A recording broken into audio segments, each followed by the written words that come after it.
Hi hello friends. మీరు చూస్తున్నారు Teja information channel. Friends, ఈరోజు మన టాపిక్ వైఎస్ఆర్ బీమా సంబంధించిన అప్లికేషన్ ప్రాసెస్ అయితే మీకు బ్యాంకు వాళ్ళు వెరిఫై చేశారా లేదా అని మీ మొబైల్‌లో మీరు ఎలా చెక్ చేసుకోవచ్చు. అంటే ఈ బీమాకు సంబంధించిన ప్రాసెస్ అంతా కూడా 3, 4 మంత్స్ బ్యాకే అంతా అయిపోయింది ఫ్రెండ్స్. దాన్ని ఏంటంటే వాళ్ళు వెరిఫై చేసి బ్యాంకుకి పంపించడం జరిగింది. బ్యాంక్‌లో మళ్ళీ వెరిఫై అయితే జరిగింది ఫ్రెండ్స్. అక్కడ వెరిఫై చేసిన తర్వాత మీది వెరిఫైడ్ అయితే మీరు ఈ బీమా యోజన కింద ఎలిజిబుల్ అవుతారు. అంటే అప్లికబుల్ అవుతది మీకు. లేకపోతే లేదు. అందరిది అప్లికబుల్ అవ్వాలని రూల్ లేదు ఫ్రెండ్స్. ఆ బ్యాంకోళ్ళు కూడా జాగ్రత్తగా వెరిఫై చేసి అప్లికబుల్ చేశారు. అలాగే ఫ్రెండ్స్, ఎవరైతే ఈ వైఎస్ఆర్ బీమా కోసం అప్లై అవుతారో అదే ఎలిజిబుల్ అవుతారో వాళ్ళందరికీ కూడా సెంట్రల్ గవర్నమెంట్ సంబంధించి 2 బీమా యోజన కింద కూడా వాళ్ళు ఎలిజిబుల్ ఫ్రెండ్స్. అవి కూడా ఏంటనేది నేను ఇప్పుడు ఈ వీడియో ద్వారా మీకు ఎక్స్‌ప్లెయిన్ చేస్తాను ఫ్రెండ్స్. ఇదంతా కూడా మన మొబైల్‌లో చెక్ చేసుకోవచ్చు ఫ్రెండ్స్. సో, దీన్ని ఎలా చెక్ చేయాలో కూడా ఇప్పుడు ఈ వీడియో ద్వారా నేను మీకు ఎక్స్‌ప్లెయిన్ చేయబోతున్నాను ఫ్రెండ్స్. సో, ఇంకెందుకు late, this is Teja and welcome to my channel. Teja information channel. Friends, గుర్తుపెట్టుకోండి, వీడియోని మాత్రం స్కిప్ చేయొద్దు. ఎందుకంటే ప్రాసెస్ కాబట్టి స్టెప్ బై స్టెప్ ఉంటది ఫ్రెండ్స్. మళ్ళీ మీరు కన్‌ఫ్యూజ్ అవుతారు.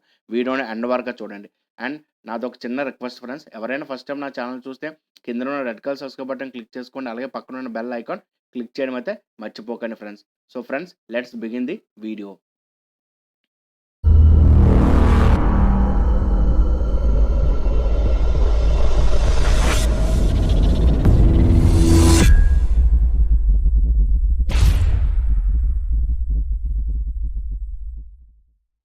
మీరు వీడియోలోకొస్తే ఇది వైఎస్ఆర్ బీమాకు సంబంధించిన official home page friends. So, ఇక్కడ మీరు చూడొచ్చు వైఎస్ఆర్ బీమా అనేసి. ఇక్కడ మీకు ఈ బీమాకు సంబంధించిన మనం ఎలా చెక్ చేసుకోవాలనేది ఇలాగ మనకి డౌన్‌కి స్క్రోల్ చేస్తే మీకు ఒక డాష్‌బోర్డ్ అది కనిపిస్తది ఫ్రెండ్స్.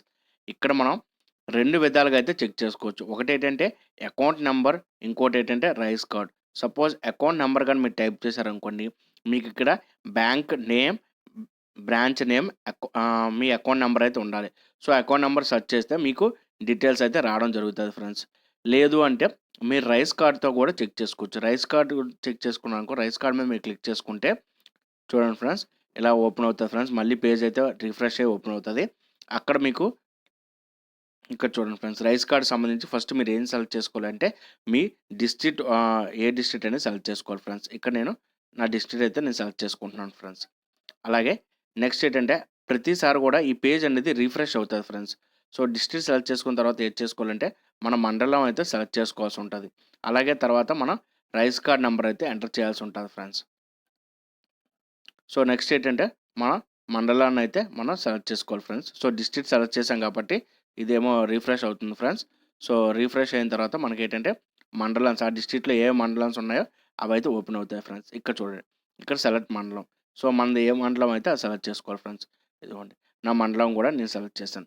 సెలెక్ట్ చేసిన తర్వాత ఏది చేసుకోంటే మీ దగ్గరలో మీ రైస్ కార్డ్ అయితే పెట్టుకోండి ఫ్రెండ్స్. ఎందుకంటే మీ రైస్ కార్డ్ నంబర్ అయితే ఎంటర్ చేయాల్సి ఉంటది.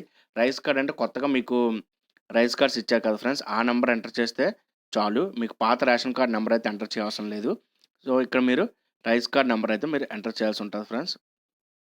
సో, నేనైతే నా నేమ్‌ని ఆల్రెడీ సేవ్ చేసుకొని ఇదిగోండి రైస్ కార్డ్ సెర్చ్ అని కొడుతున్నాను ఫ్రెండ్స్. సో, మన డీటెయిల్స్ అయితే ఓపెన్ అవుతాయి ఫ్రెండ్స్. అది ఇప్పుడు మీకు చూపిస్తాను. సో, ముందుగా మీరు ఏం చేసుకోవాలంటే మీ రైస్ కార్డ్ మీ దగ్గర పెట్టుకోవాలి. లేదంటే ఆ నంబర్‌ని మీరు గుర్తుపెట్టుకోవాలి ఫ్రెండ్స్. అప్పుడైతేనే ఈ ప్రాసెస్ ఇంకొంచెం ఫాస్ట్‌గా అవుతది. సో, చూడండి ఫ్రెండ్స్, ఇక్కడ మీకు రైస్ కార్డ్ కొట్టగానే ఆ రైస్ కార్డ్‌కి సంబంధించిన ప్రతి డీటెయిల్ అనేది కూడా ఇక్కడైతే ఓపెన్ అవ్వడం జరిగింది friends. Head of the family, nominee details, status of application ఇక్కడ చూడండి friends. Valid accounts, valid application received. So, application వచ్చి రిసీవ్ అయింది ఫ్రెండ్స్. అలాగే ప్రధానమంత్రి జీవన్ జ్యోతి బీమా యోజన, ప్రధానమంత్రి సురక్ష బీమా యోజన కూడా ఎన్రోల్డ్ అయిపోయింది. సో, వైఎస్ఆర్ బీమా యోజనకి ఎవరెవరైతే అప్లై చేస్తారో వాళ్ళందరూ కూడా ఈ రెండిటికి కూడా అప్లై అయిపోతారు ఫ్రెండ్స్. సో, ఇలాగ మీ మొబైల్‌లో అయితే మీరు చెక్ చేసుకోవచ్చు. కొంతమందికి స్టేటస్ ఆఫ్ అప్లికేషన్ అయితే ఇంకా అయితే పెండింగ్‌లో ఉంటది. కొంతమందికైతే ఇది రిజెక్ట్ చేయడం జరుగుతదన్నమాట. అకౌంట్ నంబర్ సరింగా లేక. సో, ఎవరెవరికి ఆ ప్రాబ్లమ్ ఉందో వాళ్ళైతే బ్యాంక్ దగ్గరికి వెళ్లి వాళ్ళ అకౌంట్ నంబర్‌ని ఒకసారి డీటెయిల్స్ అనేది ఇవ్వాల్సి ఉంటది ఫ్రెండ్స్. సో, ఫ్రెండ్స్, ఇలాగా అంటే మనం ఈ బీమా యోజనకైతే అప్లై చేసాం. సో, అప్లై చేసిన తర్వాత ప్రాసెస్ అయిపోయింది అనుకున్నాం ఫ్రెండ్స్. కాదు. సో, ఇదంతా ప్రాసెస్ అనేది జరిగింది. ఇదంతా లేటెస్ట్‌గా జరిగింది ఫ్రెండ్స్. జరిగి 1 డే బ్యాకే ఇదంతా మనకి వెబ్‌సైట్ అయితే ఓపెన్ అవ్వడం జరుగుతుంది. సో, అక్కడి నుంచయితే మనం చెక్ చేసుకుంటున్నాం మన డీటెయిల్స్ అనేది. సో, ప్రతి ఒక్కరు కూడా వాళ్ళ మొబైల్‌లో అయితే ఈజీగా చెక్ చేసుకోండి ఫ్రెండ్స్. ఈ లింక్ నేను డిస్క్రిప్షన్‌లో అయితే మీకు ప్రొవైడ్ చేస్తాను. ఫ్రెండ్స్, ఇది ఈరోజు ఇన్ఫర్మేషన్. నా ఇన్ఫర్మేషన్ మీ అందరికీ నచ్చింది అనుకుంటున్నాను ఫ్రెండ్స్. సో ఫ్రెండ్స్, ఈ ఇన్ఫర్మేషన్ కానీ మీ ఫ్రెండ్స్ అండ్ ఫ్యామిలీకి కానీ యూస్‌ఫుల్ అవుతుందని ఖచ్చితంగా రిఫర్ చేయడం అయితే మర్చిపోకండి. అండ్ నా ఛానల్ సబ్స్క్రైబ్ చేయడం అయితే మర్చిపోకండి ఫ్రెండ్స్. ఫ్రెండ్స్, వీడియో నచ్చితే లైక్ చేయండి. This is Teja. You are watching Teja information channel. Signing up.